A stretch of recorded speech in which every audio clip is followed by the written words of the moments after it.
Hello friends, welcome back to the many video guys and my YouTube channel guys. Today friend we are going to talk about guys how can we disable guys eye care mode setting in our Infinix phone device. Friends, you want to disable guys your phone eye care mode setting, and friends you can see screen color is different. So how can you disable this setting friends? Today friend we will talk about. So before starting video friend, first of all go and subscribe the channel guys, click the bell icon, like the video. Friends, now let's see guys how can we disable guys phone eye care mode setting in Infinix phone device we will talk about. So first of all guys we will on our phone setting guys.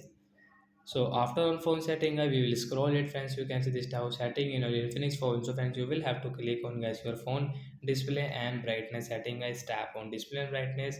Friends, you can see this tab setting again. Friends, click on guys your phone icare mode setting. So friends, you want to disable. So friends, you can disable from here. After disable guys, this brightness setting will not work in your phone. Brightness setting will off. So like that guy, we can disable phone icare mode setting in our Infinix phone device. So that's it guys. Thanks for watching the video. Bye guys.